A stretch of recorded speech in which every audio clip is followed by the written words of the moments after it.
Hello friends, Charu's lifestyle या चॅनलवर तुमचे सर्वांचे स्वागत आहे.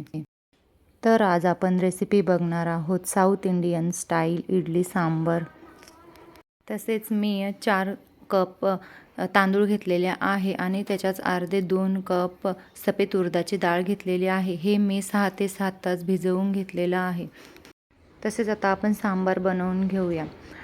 मी कढईमध्ये 2 ते 3 चमचे तेल टाकून घेतलेलं आहे. त्यामध्ये जिरे, मोहरी 1 चमचा टाकून घेतलेली आहे. तसेच कढीपत्ताही टाकलेला आहे आणि सफेद उडदाची डाळ टाकून घेतलेली आहे.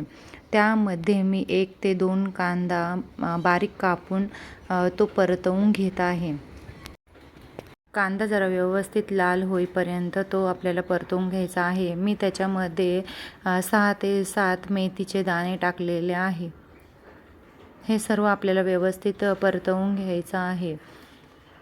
त्यामध्ये मी आलं आणि लसणाची पेस्ट करून घेतलेली आहे. ती पेस्टही आता आपण परतून घेणार आहोत. ही पेस्ट आपण कांदा परतून झाल्यावरच टाकायची आहे. जर आपण ती पहिले टाकली तर ती कढईत चिटकत असते व व्यवस्थित कांदा परतता येत नाही.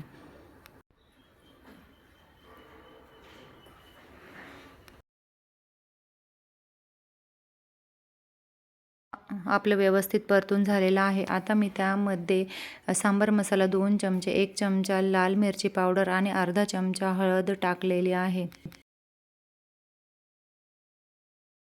हे सर्व आपल्याला व्यवस्थित परतवून घ्यायचं आहे. हे सर्व परतवून झाल्यावर आपल्याला त्यामध्ये जी आपण शिजवून घेतलेली डाळ आहे ती सर्व ओतून द्यायची आहे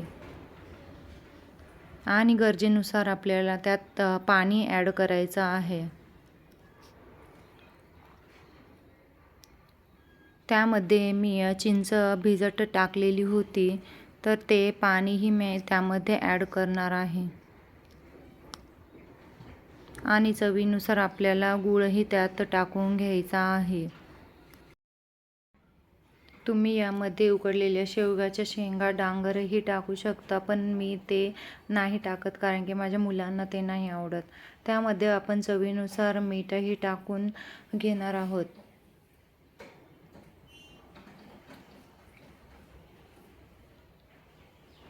सर्व टाकून झालं की बारीक गॅसवर या सांबारला चांगली उकळी येऊन द्यायची आहे. तर आता आपण पुढे इडलीच्या पिठामध्ये मीठ आणि थोडा सोडा गरजेनुसार टाकून घेतलेला आहे. पाणीही टाकून घेतलेलं आहे.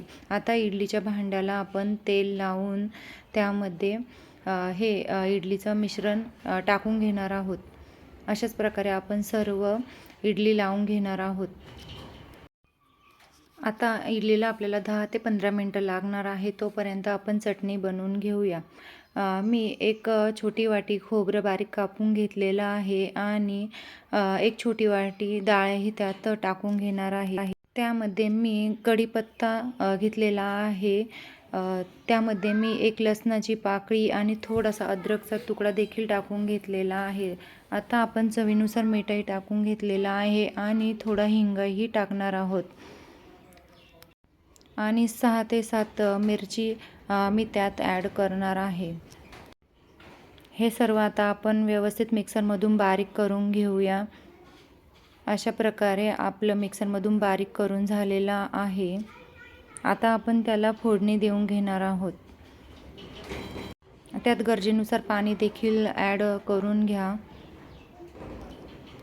हे एका कुकरच्या भांड्यात मी सर्व काढून घेतलेलं आहे आणि आपली तोपर्यंत इडली देखील चांगली व्यवस्थित फुगलेली आहे. तर आता आपण पुढे चटणीला तडका देणार आहोत. तर मी 2 चमचे तेल घेतलेलं आहे. त्यामध्ये मी 1 चमचा मोहरी टाकलेली आहे.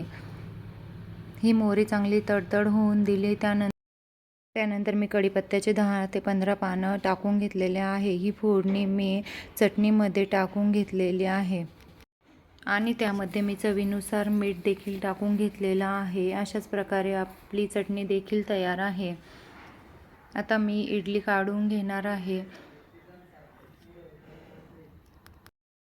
इडली काढण्यासाठी मी वाटीत थोडं पाणी घेतलेलं आहे आणि त्यामध्ये चमचा बुडवून जर इडली काढली तर ती चमच्यालाही चिटकत नाही आणि त्या जाळीलाही चिटकून राहत नाही, एकदम व्यवस्थित निघते.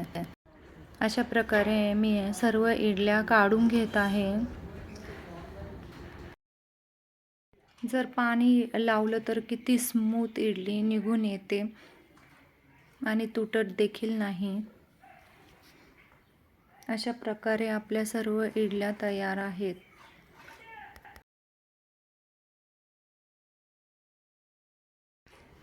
इडली, सांबार आणि चटणी हे तिन्ही मी ताटात सर्व करून दाखवलेलं आहे.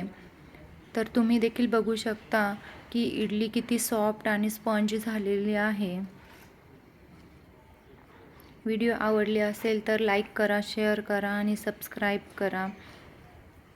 पुढे मी तुम्हाला इडली तोडून देखील दाखवणार आहे. तुम्ही बघू शकता इडली किती स्पंजी आणि सॉफ्ट आहे.